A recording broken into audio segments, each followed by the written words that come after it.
দেশের প্রভুভক্ত সাপোর্ট নিয়ে আমাদের ভালোবাসা নষ্ট করেন না। এই লোকটা থাকতে দেন, এই লোকের বয়স অনেক বেশি, এই লোকের চাওয়া পাওয়ার কিছু নাই, আপনাদের কাছে কিছু চাওয়া পাওয়ার কিছু নাই। লোকটারা 5 বছর থাকতে দেন, দেশটা ভালো হয়। আপনারা আপনার জায়গা থেকে দেশটাকে ভালোবাসেন, আমি আমার জায়গায় দেশটা ভালোবাসি, দেশটা আগায় যাবে। দেশটা ভালোবাসেন, রাজনীতি করে কিছু করা দেবেন। সে তো কোনো রাজনীতি করে না, তার আগে পিছিয়ে 500 লোকও নাই, তারা কেউ চিনে না। সে ডাক দিলে হোন্ডা আসে না, সান্ডা আসে না। সে কিভাবে দেশটা চালায়? সে এখন চোখে চোখ রেখে বলেন সব সুপার পাওয়ার সাথে কথা বলতে পারে। তারে কাজে লাগান, তারে সামনে রেখে কিছু করার চেষ্টা করেন। আপনি এসে কিছুই করতে পারবেন না। আপনি এসে পূর্ববর্তী সরকারের ফাঁসিয়ে দিতে পারবেন না। কিছু তাদের লগে আপনার আত্মীয়তা আছে, তার সম্পর্ক তাদের সাথে আছে, আপনারা ছেড়ে দিবেন, তারা দেন সেই জিনিসটা ক্লিয়ার করুক, সুন্দরভাবে করেন। ভাই তাদেরও রাজনীতি করার অধিকার আছে।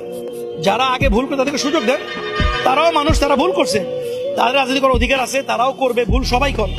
এই নিয়ে ওই হিংসায় বিদ্বেষ বাদ দেন ভাইয়া। দেশটা আমাদের ভালোবাসতে হবে। আপনি পার্শ্ববর্তী ভারতে দেখেন, তারা যখন দেশের ব্যাপারে কিছু হয়, হিন্দু মুসলমান সব সমান। এখন কিন্তু তারা মুসলমানের পিটিয়ে দিচ্ছে, কিন্তু যখন দেশের ব্যাপার হয় সব সমান। আমরা কেমন হইতে পারি না? আমাদের হিন্দু বলো মুসলমান সবাই তো আমাদের দেশ ভাই, আমাদের দেশ। দেশের ভাই আমাদের দেশটা অনেক ফ্রুটফুল দেশ ভাই, আল্লাহ তাআলার রহমত আছে ভাই। এটা আমরা মানে এত সুন্দর দেশ ভাই, যদি কিছু করতে আমাদের জন্য ভালো ভাই।